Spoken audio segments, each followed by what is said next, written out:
দখল হয়ে যায়। তখন বনে বনে ঘুরে,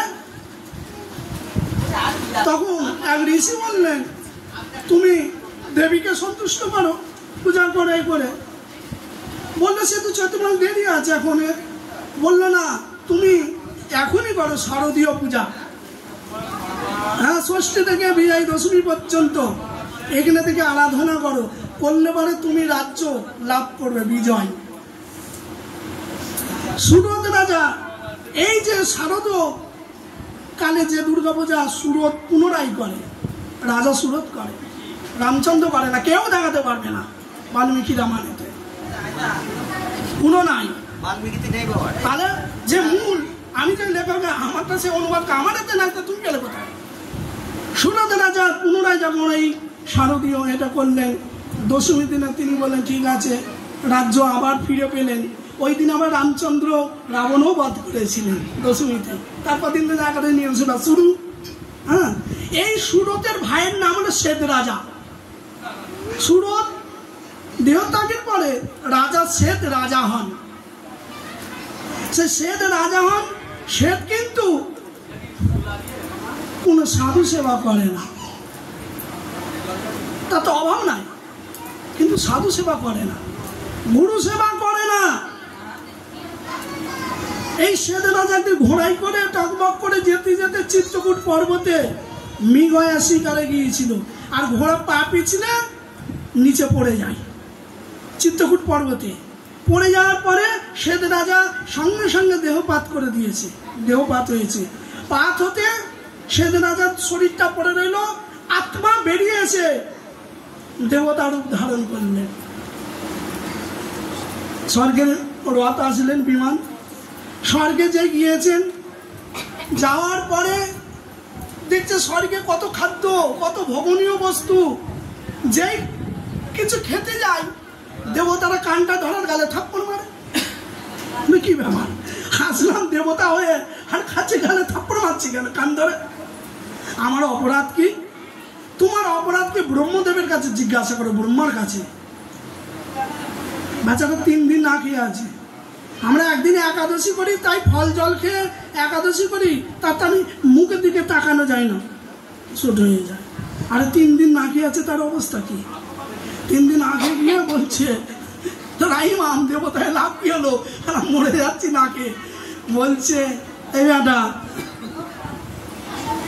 তুই স্বর্গে এসেছিস, দেবতা হয়েছিস? হ্যাঁ। কি করেছিস? না, অনেক যজ্ঞ করেছি। কর্মকাণ্ড, কর্মকাণ্ডে দ্বারা দেবতা হওয়া যায়। দেবতা আরাধনা করলে, দেব আরাধনা করছে, কর্মকাণ্ড করেছে। কর্মকাণ্ড জ্ঞান কাণ্ড কেবালি বিষের ভাণ্ড, অমৃত বলিয়া যে বা খাই, কদাচন ভক্ষণ করে নানান জনি সদা ফিরে, তার জন্ম অধঃপথে যায়। তুমি যতই জ্ঞান কাণ্ড কর্মকাণ্ড করো না কেন, দেবতা হও না কেন, কিন্তু গুরু সেবা ভগবানের সেবা না করলে জীবনে সুখী হতে পারবে না। ভগবানকে না প্রাপ্তের সুখী না, দেবতারাও সুখী না। কিন্তু তুমি কর্মকাণ্ডের দ্বারাই দেবতা হয়েছ, কিন্তু গুরুর সেবা করো না, গুরুর সাথে খোঁজি নাও না তুমি। হ্যাঁ, ওই কানে তো ফুক মেরে রেখেছে, আমার যা যা গুরু তার খোঁজ না, শিষ্য কি আছে কেমন আছে, মনে গুরু সাথে কথা বলে। হ্যাঁ, তো তোমার কি হবে বেটা, তুমি দেবতা হয়েছো সে, কিন্তু গুরু সেবা করো না, কোনোদিন ব্রাহ্মণের সেবা করো, ভগবানের সেবা ভক্তের সেবা করো না। এই জন্য তোমার খাদ্য স্বর্গে নাই। এই জগতে যা করবে হন্ডি, হন্ডি, ওই পারের টাকা নাম্বার দেবে, এই পারে সে হন্ডিতে টুক করে পেয়ে যাবে। নাম্বার হারিয়ে গেলে কিন্তু টাকা দেবে না, নাম্বার হারিয়ে গেলে টাকা দেবে না। এই জন্য বাবা, তোমরা যদি সুখী হতে চাও, সাধুগুরুর হন্ডিতে জমা করো, সেখানে গিয়ে পেয়ে যাবে। নিতাই গৌর হরি বল। সাধু নাম্বার দিয়ে দেবে, এবার আমার এত সেবা করছে, হে গোবিন্দ একে পার করে নিয়ে যাও। এই যে শিষ্যকে পার করে নিয়ে গেল, সাধু বলে দেবে গুরুদেব, এ হন্ডি তো অনেক জমা করেছে, সেবা করেছে, হ্যাঁ, আর লাইন করে দাও, গেলে নাম্বার দিয়ে দিয়েছি, সেখানে গিয়ে চলে যাবে। সাধুর হন্ডিতে সে দেয় না কোনোদিন। এই জন্য এইভাবে 3 দিন না খেয়ে পড়ে আছি।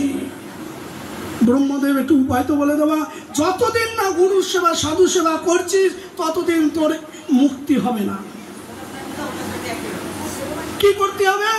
ব্রহ্মা বললেন তুমি চিত্রকূট পর্বতে চলে যাও, সেখানে গিয়ে তোমার এই দেহটা 3 দিন পড়ে আছে, 3 দিনে পচে গেছে, তুমি ওই নিজের দেহকে ছিঁড়ে ছিঁড়ে খাও, ছিঁড়ে ছিঁড়ে খেতে থাকো, নিজের দেহকে ছিঁড়ে ছিঁড়ে খাও।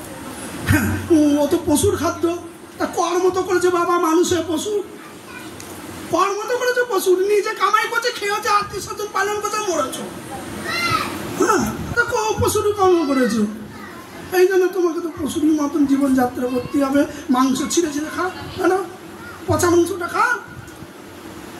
কতদিন খাবো? যতদিন না কোনো সাধুর সেবা করছি, তেজস্বী মহাপুরুষের, তার আশীর্বাদ না হচ্ছে, ততদিন তুই এই নর মাংস খাবি। প্রতিদিন এসে ছিঁড়ে ছিঁড়ে খেয়ে যায়, খাবে কি? ছিঁড়ে ছিঁড়ে পেড়ে অর্ধেক খাওয়া হয়ে গেছে, প্রতিদিন একটু একটু করে খাই। হ্যাঁ, খেতে খেতে খেতে খেতে একদিন চিত্রকূট পর্বতে মহামুনি অগস্ত্য মুনি আসছে, তেজস্বী অগস্ত্য মুনি দেখেই তিনি দাঁড়িয়ে পড়েছেন। আর অগস্ত্য মুনি তাকিয়ে বলছে, অগস্ত্য মুনি দাঁড়িয়ে বলছেন, আরে দেবতা হয়ে নরমাংস ভক্ষণ করছে, এটা কে? তোমার পরিচয় কি? আগে সাধু বাবা প্রণাম, গুরুদেব প্রণাম।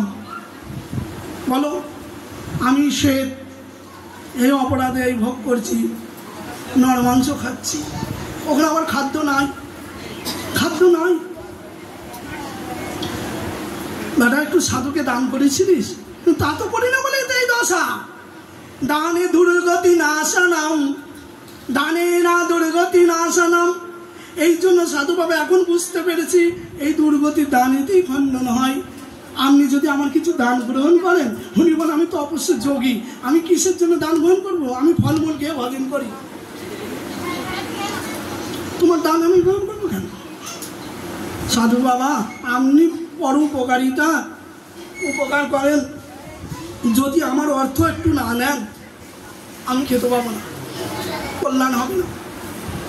অবশ্য মনের কষ্ট দেখে কে দিবি দে। তখন স্বর্গের দেবতা তো, স্বর্গের দেবতা তো মুকুট থাকে, ভালো ভালো সোনার গয়না গয়না থাকে, কিন্তু ও ব্যাটা ছিল, কিন্তু ছিল না খাওয়াটা। সেই মুকুট গয়নাগুলো অগস্ত্যের হাতে দিলেন। অগস্ত্য মুনি তার পত্নীকে বললেন, এ তো আমাদের দিয়েছে, রেখে দাও। অগস্ত্য মুনি পত্নী বললেন, রামচন্দ্র বনবাস লীলা করছে, তখন তেতা যুগ, রামচন্দ্র তখন অবতার নিয়েছেন। রাম অবতার নিয়ে তিনি এইভাবে লীলা করছেন। চিত্রকূটে তিনি আর 2 দিন পরেই আসবেন। চিত্রকূটে আসলে পারে এই অর্থ, এইগুলো আমরা ঋষি তপস্বী কি করব? রামকে দিয়ে দেবো ঘরে। এখানে তত্ত্ব কি? সাধুকে দিলে পারে, সাধুর সেই বস্তু কি করে? সাধু ঈশ্বরকে সমর্পণ করে, আর ঈশ্বরকে সমর্পণ না হলে জীবের কল্যাণ হয় না। আমি একজন ভিক্ষা চাইতে হলো, তাহলে 10টা টাকা দিলাম, সে 2 টাকার বিড়ি ফোকাতে ফোকাতে গেল, তোমার কল্যাণে তো অকল্যাণ করে ফেললো। তুমি আগে তারা সাহায্য করলে বিড়ি ফোকাতে। সাধুকে দিলে সাধু বিড়ি কিনবে না, ওই পয়সা অন্তত কিছু না হলে ধূপকাঠি কিনে ঠাকুরকে আরতি করবে, তোমার পয়সা নাই, ওদের তোমার কল্যাণ হবে, ধূপকাঠিতে আরতি করবে, আর সব ওদের দেবে, বিড়ি ফোকাবে। কিন্তু এই জন্য সাধুর সেবা করতে হবে। হ্যাঁ, রামচন্দ্র আসুক, রামচন্দ্র এসেছে, রাম তোমায় কিছু দিতে চাই। গুরুদেব আমরা ক্ষত্রিয়, আমরা নেব না, আমরা দান করা আমাদের কর্তব্য, দান গ্রহণ করা কর্তব্য না। আমি ব্রাহ্মণ, আমি ক্ষত্রিয়, ব্রাহ্মণের যিনি কর্তব্য নিলে অপরাধ হয়। রামচন্দ্র ধর্মসেতু, ধর্মজ্ঞ, বললো গুরুদেব যদি আদেশ করে সেইটি হ্যাঁ এবার গ্রহণ করে। আমি আদেশ করলাম রাম এগুলো নেবে, রাবণবাদের পরে তোমার অনেক লীলা করতে হবে, এসে অযোধ্যা রাজা হবে, এই মুকুট করবে, বললে আমার ওই শিষ্য ওইটার কল্যাণ হবে। ওইটা শিষ্যবাণী ফেলেছে তো, ওটাকে সেটার কল্যাণ হবে আপনি যদি মাথায় একটু পড়েন এটা নিয়ে। অগস্ত্য যখন গ্রহণ করেছে গুরুদেব, সঙ্গে সঙ্গে স্বর্গে গিয়ে খাওয়া দাওয়া শুরু হয়ে গেছে। দেবতারা বলছে আসুন, কোথা ছিলেন আসুন। আর রামচন্দ্র যখন 14 বছর পরে এসে অযোধ্যা রাজা হয়ে ওই মুকুট যে পড়েছে, পড়ার সঙ্গে সঙ্গে রাম চিন্তা করলো এর প্রতি অগস্ত্যের ব্রাহ্মণ, অগস্ত্যের গুরুর কৃপা আছে, আর অগস্ত্যের সাথে রামের সাথে কথা হয়ে গেছে, তো প্রভু তোমার সেবায় লেগেছে, আমার শিষ্যর সম্পদ, আর তাকেও তুমি সেবায় লাগিয়ে নাও। রাম বলছে ঠিক আছে, সে তুমি বৈকুণ্ঠে চলে যাও। সে সঙ্গে সঙ্গে চতুর্ভুজ হয়ে বৈকুণ্ঠ গমন করলো, ভগবানের কাছে পৌঁছে। কিন্তু তাই এখানে রামায়ণে লেখা আছে তুমি অযোগ্য, তোমার বাড়িতে সেবার যোগ্য না, কিন্তু গুরুদেব তো অযোগ্য না, তার বাড়িতে সেবা আছে। কিভাবে? শিষ্যর কর্তব্য গুরুর দিকে তাকানো। গুরুরা তপস্যা করবে, তারা তার কল্যাণ করবে, আর শিষ্যরা অর্থের বিনিময়ে তাকে দিয়ে তার সেবা করে তারা পুণ্য লাভ করবে। আর দানে দুর্গতি না শোনাম, জীবে দুর্গতি কেন? এই দান আনি করে না বলে ভগবানের। এই জন্য আমি এই কথাটা বললাম, সবাই গুরুদেব প্রতি লক্ষ্য রাখতে হবে। শুধু বাড়িতে আসলাম, লেজ্জ চুষ্য পেহ খেতে দিলাম, ও খাওয়া না। আমার গিরিরাজ যে আছে তার একটা ফুলের মালাও তো দরকার নাকি, সেটা তো এই মাধ্যম দিয়ে আসে নাকি সুগেশ? বুঝেছ? বুঝলি হলো তোমরা? হ্যাঁ হ্যাঁ, শোনাতে বসেছে, আরো অনেকটা টাইম লেগে যাবে। বলবো ধৈর্য আছে। আজকে দিনে সনাতন গোস্বামী দেবত্যাগ করেছিল। এই জন্য গুরুতত্ত্ব ভগবান বলছেন উদ্ধবকে, দাদাজি স্কন্ধে এই কথা বলেছিলেন, উদ্ধব আমার প্রিয় সে হতে পারে, তার যদি কোনো পারাদ্য থাকে শিষ্য, গুরু যার প্রতি প্রসন্ন হয়, তার পারাদ্য খণ্ডন হয়ে যায়। তার পারাদ্য খণ্ডন হয়ে যায়। ভগবান ভাবগ্রাই জনার্দন মূর্খ বদতি বিষ্ণায়া ধীর বদতি বিষ্ণুবে উভয়স্তে সবাং পুণ্যং ভাবগ্রাই জনার্দনম। ভগবান বলছে মূর্খ বদতি বিষ্ণায়, মূর্খ ব্যক্তি বিষ্ণুবে নম বলতে পারে না, বিষ্ণুয় নম বলে। ধীর বদতি বিষ্ণুবে, ধীর মানে পণ্ডিত, পণ্ডিত বিষ্ণুবে নম বলে। উভয়স্তে সবাং পুণ্যম, দুজনে সমান পুণ্য হবে না। কেন? ও তো উচ্চারণ খারাপ করেছে, বলে ভাবটা তো এক দুজনে, আমাকেই তো ডাকছে। ভাবগ্রাই জনার্দনম বলছে যজ্ঞ করো, তুমি হোম করো, মন্ত্রপুত করো, মন্ত্র ত্রুটি হলে সেই হোমে কাজ করবে না। কিন্তু গুরুচরণ আশ্রয় করে তুমি যদি তোতলা হও, উচ্চারণ নাও পারো, ভাবটা যদি পোষণ করো, ওই ভাবেতে তুমি পার হয়ে যাবে। মূর্খ পণ্ডিত দেখে না যে ভাবেতে, আমাদের কি ভাবের ভাব আর অহংকার করলে শেষ। এই দেখো জগন্নাথের এক সেবিকা ছিল, যার নাম হলো কুর্মা। নাম কি? কুর্মা। পরমাদি ভাই আলাদা খিচুড়ি খাইছিল, সে বুঝতে পেরেছে তুমি কি বলতে চাইছো। কুর্মা, এই কুর্মা তিনি জগন্নাথপুরের কিছু অদূরে বাস করতেন। তার জাতিতে তিনি নিঃশ্বাস ছিল। নিঃশ্বাস মানে চন্ডা, জঙ্গলে যারা থাকে, জঙ্গলবাসী। কি দিয়ে এদের তো পশু মেরে খাওয়া, ছানা টাড়াতে জানে না, মাংস ছাড়া কিছু জানে না। এই কুর্মা তিনি দেখেছেন যে জগন্নাথ স্বয়ং ঈশ্বর। তিনি একদিন জগন্নাথপুরে গিয়ে জগন্নাথ দর্শন করতে গিয়ে দেখলো কি জগন্নাথে প্রতিদিন 56 ভোগ লাগে, প্রতিদিন লাগে। কুর্মা বলে বাহ, সবই তো মিষ্টি, ভালো ভালো মিষ্টি। বেচারা জগন্নাথ 52 বার এতবার খায়, আর এই মিষ্টি গুলো দিয়েছে, এর ভিতরে কোনো ঝাল ঝাল জিনিস না হলে হয় মিষ্টির পারে নাকি? 56 মুখে সবই মিষ্টি মিষ্টি দিয়েছে, একটা ঝাল ঝাল চটপটি খাদ্য না হলে হবে না। সে কুর্মা তো বোঝে না, কিন্তু ভাব আছে জগন্নাথের প্রতি, সেও আছে। তিনি মাছ আর মাংস ভালো করে কষেছে, রান্না করে পাতাতে করে বেঁধে 22টা সিঁড়ি উপরে উঠেছে জগন্নাথের ক্ষেত্রে। যখন ওই গন্ধ পেয়েছে পান্ডারা মাছ মাংস, পরে দৌড়ে এসেছে, ওরে কোথায় কোথায় দেখলো বুড়ির হাতে। সেই কুড়মাকে ধরে তিরস্কার করে, বুড়ি তুমি এখানে এই নিয়ে আসছো, আর দূর করে টেনে ফেলে দিয়েছে। টেনে ফেলে দিতে দেখছে কাঁঠাল পাকার গন্ধ, কাঁঠাল পাকার গন্ধ। যখন তো কাঁঠাল কিন্তু ভালোবাসে, কাঁঠালে অনেক লীলা আছে। মাধব দাসকে চুরি করাই ছিল না কাঁঠাল, হ্যাঁ তা এই যে কাঁঠাল পাকার গন্ধ, কিরা কাঁঠাল পাকার গন্ধ কেন?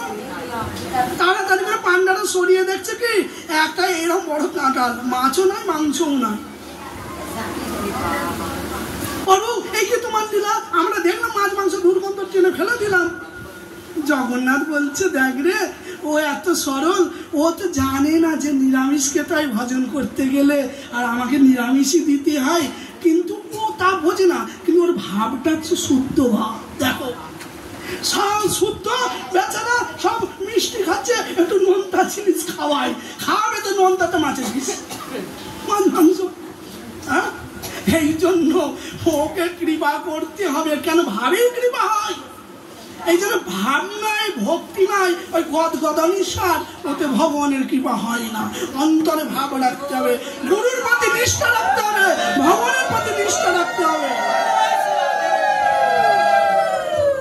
ভগবানের প্রতি নিষ্ঠা, গুরুর প্রতি নিষ্ঠা রাখতে হবে। তখন দৈবানি হলো পান্ডাদের এই ভক্তি উপহার। হ্যাঁ, গীতাতে ভগবান বলছে পত্তাং পুষ্পাং ফলাং স্পং জমে ভক্তি। ভক্তিপূর্বক কেউ যদি আমাকে পাতা ফল জল দেয়, যদি ভক্তি থাকে, আমি সেটা গ্রহণ করি। তাই জগন্নাথ বলছে এ মাছ মাংস অর্পণ করছে, এটা আমি গ্রহণ করলাম কাঁঠাল রূপে, ওই মাংস আউট করে দিয়েছি, এখানে কাঁঠাল দিয়েছি, এরই উপহার বলে বলতে হবে। বুড়ি শুনে কাঁদতে লাগলো, প্রভু ভজন করতে হলে নিরামিষ খায় কেন? তো বংশে কোনোদিন নিরামিষ খায় না, তো জানে না তো। চান্ডাল বংশ, চান্ডাল বংশ তারা নিরামিষ খায় না কোনোদিন। নিরামিষ কিন্তু তাদের নিরামিষ মুখে তারা ঠুক করে ফেলা দিবে, ও খায়। আর এটা চান্ডাল কুল থেকে এসেছে। এই জন্য তিনি বললেন হায় প্রভু তুমি এমন ভাবে প্রায় যেন ভাবটা গ্রহণ করো। এই জন্য আমি প্রভু আজ থেকে আর যে জিনিস তোমার ভোগে লাগে না, যে জিনিস তুমি খাও না, আমিও খাবো না। সেই বুড়ি বড় বৈষ্ণবী হয়ে গেলেন গুরুমা। তোমার উপহারটা গুরুর মাধ্যমে ভগবান তখনই স্বীকার করছে, তুমি বুঝতে পারবে তোমার পরিবর্তন হবে। আর পরিবর্তন না হয়ে গেলে তোমার ভিতরে কপটতা আছে, গুরুকে দিয়েছ অর্থ, তার ভিতরে কপটতা আছে। আমার ছেলে ও গুরু সেবা করে, আমার ছেলে কপটতা, নিজ কপটের সেবা করতে হবে, তার ভিতরে কোনো কপট হেতু থাকবে না। তাহলে ভগবান স্বীকার করবে আর তোমার পরিবর্তন ভক্তির আস্তে আস্তে গাঢ় হবে। তুমি পরিবর্তন হবে, তার আগে পরিবর্তন হবে না। ভগবানকে দিলি নাই তা না। হ্যাঁ, এক ব্যক্তি, সেই ব্যক্তি জগন্নাথের খুব অভিমানী, ঘমণ্ডী, খুব ধনাঢ্য ব্যক্তি ছিলেন। হ্যাঁ, সেই ব্যক্তি খুব ঘমণ্ডী ছিলেন।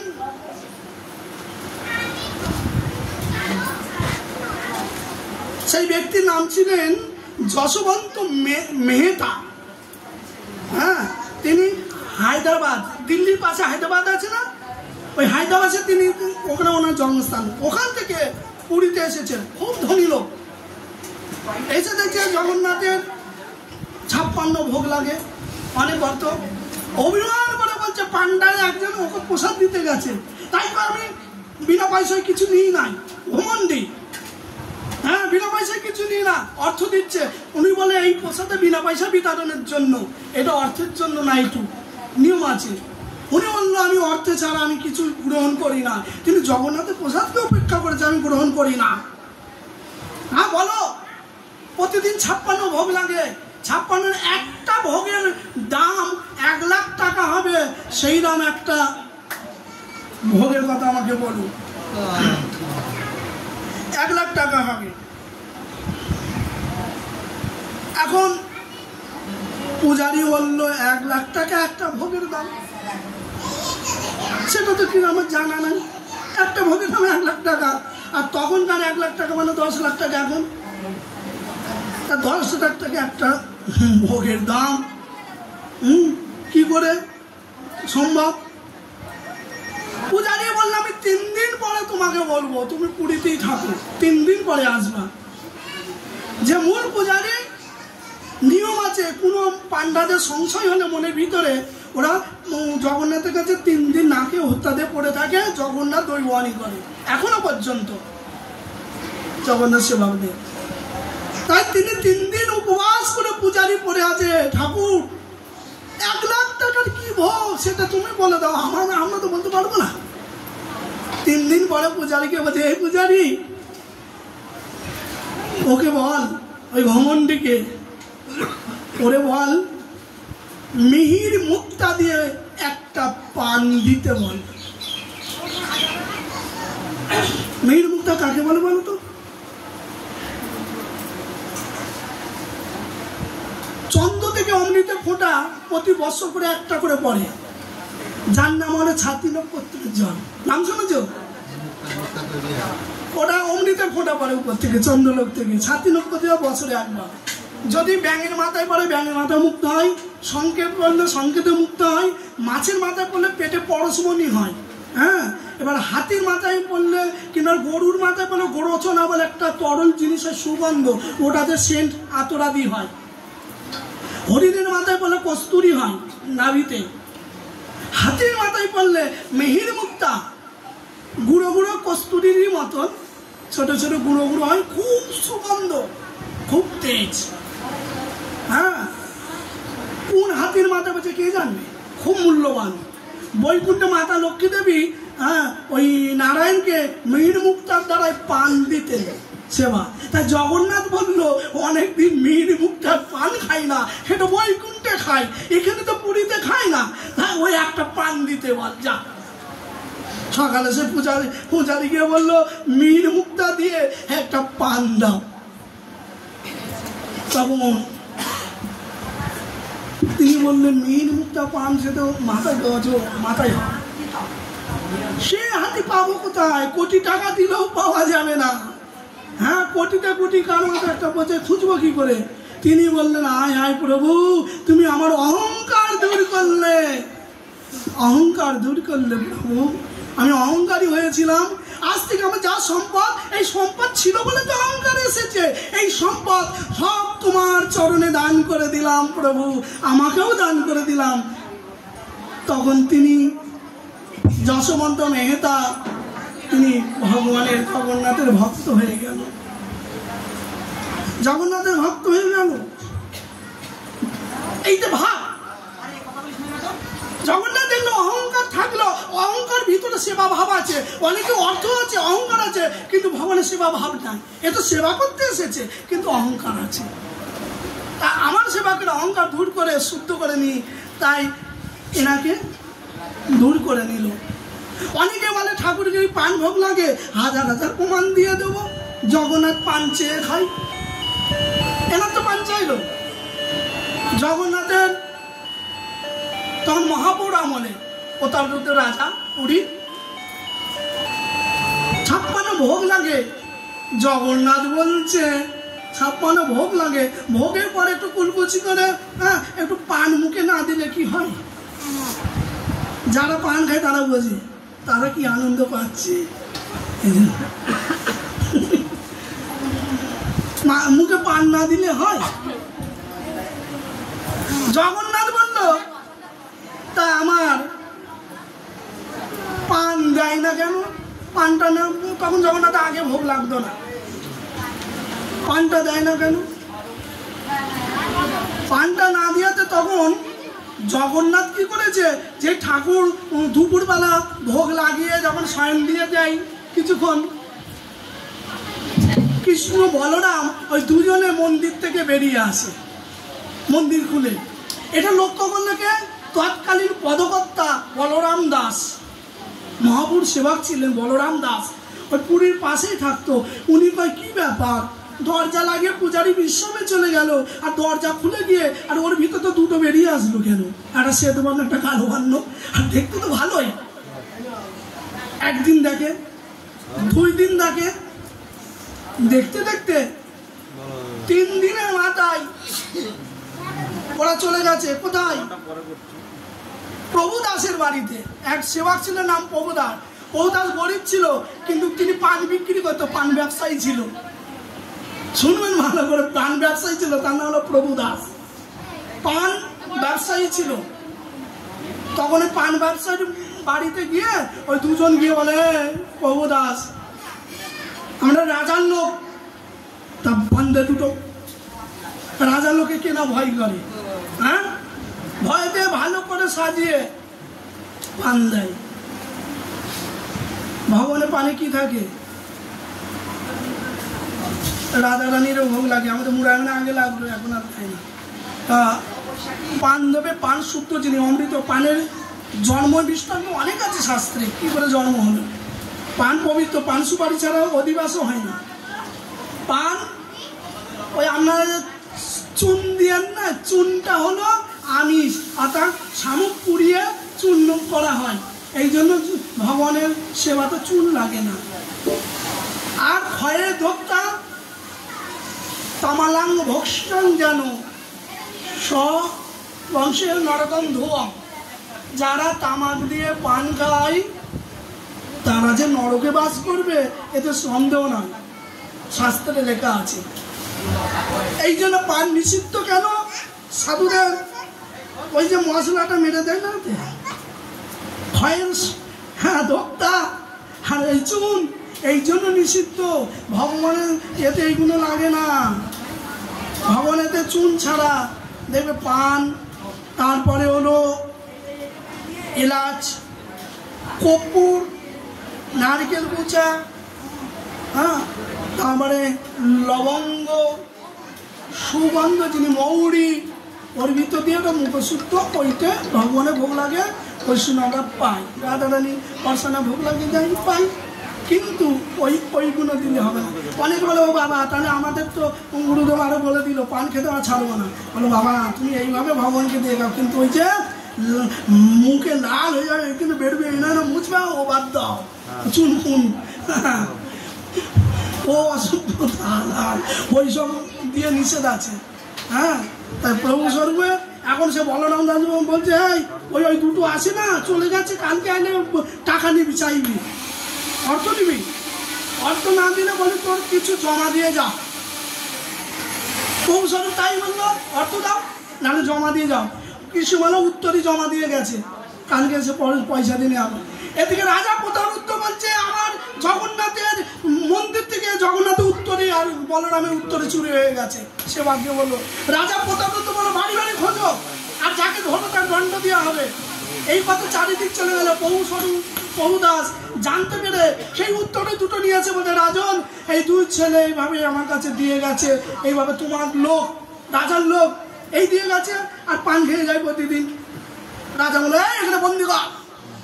এই চুরি করে আর জগন্নাথের নামে বলছে, এই চুরি করেছে, ভয়তে দিতে আসছে। তখন বলরাম দাসকে জগন্নাথ কানে কানে গিয়ে বলছে, আমি পান খেয়েছি, রাজাকে বল ও পানটা আমি খেয়েছি। রাজা পান দেয় না কেন আমাকে মুখ শুদ্ধির জন্য? ও দেয় না কেন, শুধু খেতে দেয়। হ্যাঁ, আমার ভক্ত থেকে আমি পান খেয়েছি।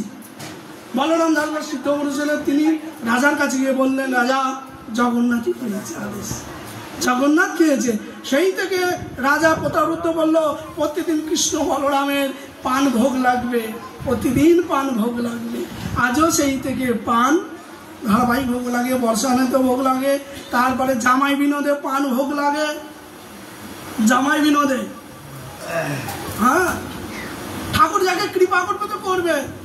স্বপন কোথায় গেল? আমাদের স্বপন, তোমরা কি না পান দিলাম না জামাই বিনোদ? স্বপনের গলাতে কি হয়েছিল, সে লালা বেরোতো। স্বপন ভয় পেত যে বাবা ক্যান্সার হলো নাকি, ওষুধকে সারে না। আমি সেই জামাই বিনোদে নিয়ে গেলাম, সেই পান জামাই বিনোদ থেকে দিয়ে প্রসাদী ঠাকুরকে বলো, পূজারীকে একটা পান দাও, শিষ্যটাকে দিয়েছে। সেই পানকে স্বপন তো আজকে সুস্থ আছে, ভালো হয়ে গেছে তো স্বপনে, এই জামাই এইখানে স্বপন আছে। হ্যাঁ, যে এই জন্য ভগবান যাকে যা কৃপা করবে, ভগবানের কৃপা। এই জন্য গুরুদেব যার প্রতি প্রসন্ন, জগৎ তার প্রতি ভগবান প্রসন্ন হয়। গুরুদেব শাস্ত্রে বলছেন, গুরুদেব ভজন করতে করতে যদি শিষ্যর প্রতি মন এসে যায়, আমার শিষ্যটা ভজন করতে করতে যদি কারো প্রতি মন আসে, তখন জানবে শাস্ত্র বলছে সেই শিষ্য সেই জন্মে তার পার লেগে গেছে। কোন শিষ্যর কথা মনে করে? গুরু যদি শিষ্যর কথা মনে করে আত্মা এক হয়ে যায়, তখনই তো তার কথা মনে পড়ে নাকি? সেবা, তখন বলে এরে সেবা করে, এ ধন্য আমার ভগবানের সেবা করে, তখনই তো মনে পড়ে। তার আগে গুরুকে মনে করে না, গুরু তার কথা মনে করে না। এই জন্য বলছেন গুরু যদি স্মরণ করে, যদি এসে যায় জানবে। আর শিষ্য যদি স্মরণ করতে করতে গুরুর চিত্তটা হুট করে এসে যায়, তখন গুরুর কৃপাকে স্মরণ করবে, গুরুকে প্রণাম করে বন্দনা করবে। এরকম ভগবানেরও যার প্রতি কৃপা হয়ে যায়। এই দেখো এক ভক্তের নাম ছিল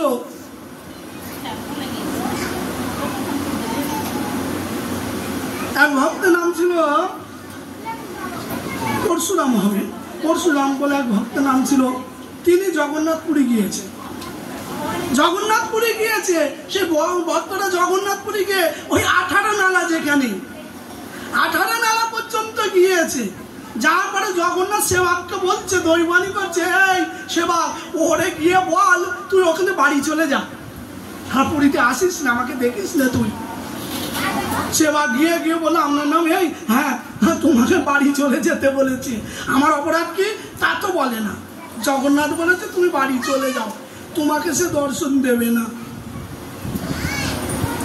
সেবক তেমন বলো, হ্যাঁ বললেই চলে যাব। আমি এই পশ্চিম বাংলা থেকে, কলকাতা থেকে আমি হেঁটে হেঁটে পুরী গিয়েছি, 1 মাস কেটেছে তখন হাঁটার পর। এতদিন আমি পুরী গিয়েছি হেঁটে হেঁটে, আর এইখানে এসে আর বলবে দেখা দেবো না, চলে যা, সস্তা? হ্যাঁ বললেই হলো। তো জগন্নাথকে জিজ্ঞাসা কর আমার অপরাধ কি। পূজারি গিয়ে বললেন ঠাকুর, সে খুব তিরস্কার করছে, আমি জানি এই কথা শুনে কান্নাকাটি করবো, অনুনয় বিনয় করবে আপনার চরণে। হ্যাঁ এ তো তেজে বেজে উঠেছে, বিশাল তেজে উঠেছে। আর আমাকে বলছে কিসের অপরাধ? তার ঠাকুর সব কিছু খুলে বলে দাও তো, বারে বারে আবার পাঠাবে। হ্যাঁ এই জন্য ঠাকুর বললো যা ওরে গিয়ে বল তুই আমার শত্রু। এসে বললো ঠাকুর বলছে তুই ঠাকুরের শত্রু। শত্রু হলাম কি করে? ঠাকুরের পাকা ধানে কবে মই দিলাম? হ্যাঁ ও পাকা ধানে কবে মই দিলাম? আমি শত্রু হলাম? হ্যাঁ আমি গুরুদেবের সেবা করি, গুরুর কৃপাতে। গুরুদেব বলেছে জগন্নাথ দর্শন করে, তার বাক্যের জন্য দর্শন করছি, না না বই গেল তোমার দর্শন করতে। আমার গুরু সেবা করলে সব যদি পেয়ে যায়, তোমার কাছে আসবে কেন? হ্যাঁ ভক্ত, হ্যাঁ গুরুর আদেশে এসেছি, গুরু শুধু আদেশ করেছে বলে তোমার দর্শন বয়েই গেল। আর গিয়ে বল কিসের জন্য শত্রু? হ্যাঁ ঠাকুর আবার পাঠিয়েছে, গিয়ে বল এই তুই ত্রেতা যুগে আমি যখন রাম অবতার গ্রহণ করেছিলাম, লঙ্কায় গিয়ে যখন আমি যুদ্ধ করছিলাম, যেই দিন রাবণ বধ হলো, রাবণ যুদ্ধে আসলো, তা যুদ্ধে গেলে কি হয়? ওই নমডঙ্কা বাজে, হ্যাঁ হ্যাঁ ধামামা, যুদ্ধে নবডঙ্গা বলা হয়, নবডঙ্গা বাজে, ধামামা বাজে। যুদ্ধের সময় বাজনা বাজে, ভেড়ি, বাঁশি, বড় বড় কাশি। আর এ বেটা ওই সময় রাক্ষস ছিল, রাবণের অনুচর ছিল। ও কি হচ্ছে, আমাকে দেখে দাঁত বের করে করে বড় কাশি বাজাচ্ছে। কথা শত্রু আমার, এবার আমার শত্রু, আমাকে দেখে দেখে বড় কাশি বাজাচ্ছে রাবণের দলের লোক, এমন শত্রু। এই জন্য যা ইয়ে বল তোর দর্শন দেবে না, তুই রাম মতো রাবণের দলের লোক, শত্রু। তাই যা তোমার জগন্নাথকে বললো আমি জগন্নাথ দর্শন করবো না। কেন? আমার ত্রেতা যুগ থেকে কলিযুগ পর্যন্ত যার এরা বড় বড় চোখে আমি বেঁধে আছি, আমাকে লক্ষ্য করে রেখেছেই তো, এত বড় বড় চোখে ত্রেতা যুগ থেকে আমাকে যে মনে করে রেখেছে ভগবান। ভগবানই কি আমি মনে করব? ও মনে করলে আমার উদ্ধার হয়ে যাবে, আমি জগন্নাথ যাবো না, যা ওর পালিয়ে আসবে। হ্যাঁ তাদের গুরু যাকে হরণ করে, গুরু তো তাকেই স্মরণ করে, গুরুকে যিনি করেন। শ্রী রাধে সনাতন গোস্বামী আজকে মুড়ি পূর্ণিমা, সনাতন গোস্বামী মদন মোহন টিলায় ভজন করে। সে টিলা দেখেছ? মদন মোহন টিলায় ভজন করে, অনেক কথা। তখন সনাতন গোস্বামী কি করলেন, মদন মোহনকে বলল, যা তুই লবণে যাওয়া যে করে দিয়ে তার দ্বারা এই মন্দির নির্মাণ করলি, আমি কি বিষয়ী? আমি মন্ত্রী ছিল, কত মন্দির বানাতে পারতাম। আমি ত্যাগ করে এসে ভজন করছি, তুই আর একটা শুরু করে দিলি, মন্দির করে দিলি। আজকে বলছি লবণ দাও নাই, লবণে দিলে কালকে বলে ঝাল দাও, এই দাও, তোমার জন্য আমি কি বিষয় হবো নাকি? সনাতন গোস্বামী একটা শিষ্য বানালো, সে ব্রাহ্মণের শিষ্য বানালো, তার নাম দিল কৃষ্ণদাস। ব্রাহ্মণের নাম কেন? আমরা দীক্ষার পরে ভগবানের দাস হয়ে যায়, এই জন্য ব্রাহ্মণ ক্ষত্রিয় বৈশ্য শূদ্র সবাই একই পদবী হয়ে যায়, অমুক দাস, তাই না? দাস হয়ে যায়। তখন ব্রাহ্মণের নাম দিল কৃষ্ণদাস। সেই ব্রাহ্মণ কৃষ্ণদাস এই মদন মোহনের সেবা করে, আর এই গোসাইজি চলে গেছে চাকলেশ্বরে ভজন করে। চাকলেশ্বরে ভজন করতে এখন ভক্ত ছাড়া ভগবানের ভালো লাগে না। সেই প্রেম নাই তো, সেবা করে দায় থেকে, কিন্তু সেই প্রেম নাই তো। যতবার মালা ইয়েতে গলায় দেয় মদন মোহনের, আর মদন মোহন ছিঁড়ে ফেলে দেয়। আর কথা বলে না, যে যেগুলো করে বসি না। তা শ্রী রাধে দিকে ভগবানের দিকে মালাগুলো ছিঁড়ে ফেলে দেয়, যে গলায় দেয় ঠাকুরের বিক্রে, খানিটা বাড়িতে ছিঁড়ে পড়ে আছে। সে ব্রাহ্মণের রাগ হয়ে গেছে, ওনার শিষ্য, কি কষ্ট করে মালাটা গেঁথে গলায় দিই আর তুমি ছিঁড়ে ফেলে দাও। সে মদন মোহন যে ভিড়গুলো তাতে ঠাস করে এক গালে ঠাকুর দিয়েছে ব্রাহ্মণ, এক ঠাস করে। মদন মোহন ঠাকুর কাঁদতে কাঁদতে গোসাইজির কাছে গিয়ে বলছেন, কোন পূজারি রেখেছ হয়তো অপরা, ও আমার গালে থাপ্পড় মেরেছে। ঠাকুর সে তো বিনা কারণে মারে না, তোমার তো গুণ তো আমি জানি, কোনো স্বভাব তো আছে। বদমাইশি করেছ, তার গালে থাপ্পড় দিয়েছে, বদমাইশি করেছ কেন? তোমার জন্ম থেকে বদমাইশি স্বভাব। ও যে গোপীর চুরি করা, বস্ত্র ননি চুরি করা, মাখন চুরি করা, কত কাণ্ড জানি নাই। তা হয়তো সেরকম একটা কাণ্ড বানাইছো, তাহলে মেরেছে, তা আমি কি করবো? হ্যাঁ, তুমি গিয়ে সেবা করো, আমার ভালো লাগে না। ও তুমি আমাকে নিয়ে যাবে বলে এই বাহানা করছো, আমি যাই ধরে রাখো।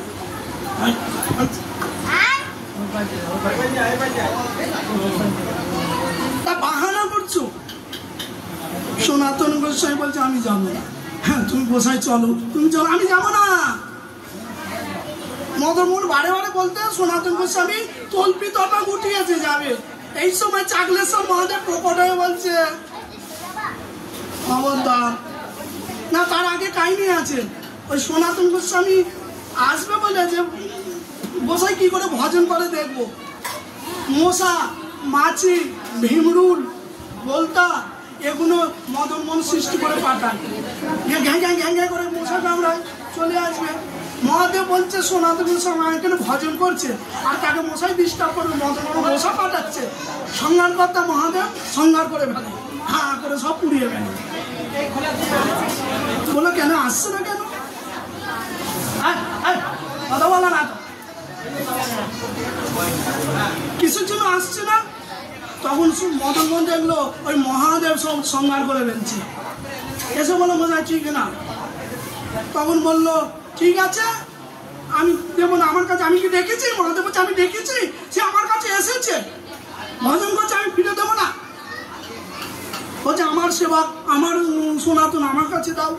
দুই হর হরি দণ্ড বেঁধে গেছে। এখন মদন মোহন মনে করলো মহাদেব একটু খ্যাপা টাইপের আছে, তো বেশি তর্ক করলে হয়তো ত্রিশূল ধরবে, ভগবান ভক্তরা আবার লড়াই শুরু হয়ে যাবে, মানুষের খারাপ বলবে, তাতে মিটিয়ে নি ঝগড়াটা। কি করে মেটালো? ঠিক আছে মশাই, যেটা মহাদেব তোমার এখানে ভজন করুক, কোনো দুঃখ নাই, তোমার এখানে ভজন করুক, কিন্তু কথা দিতে হবে উনি দেহ ত্যাগ করলে সে দেহটা যেন আমার ওখানে সমাধি হয়। মহাদেব বললো ঠিক আছে। তাই এই গুরু পূর্ণিমাতে সনাতন গোস্বামী আজকের দিনে দেহত্যাগ করেছেন, আজকের দিনে মদন মোহনের কাছে নিয়ে এসে সমাধি হয়েছেন। নিতাই গৌর সীতানাথ প্রেমানন্দে হরি।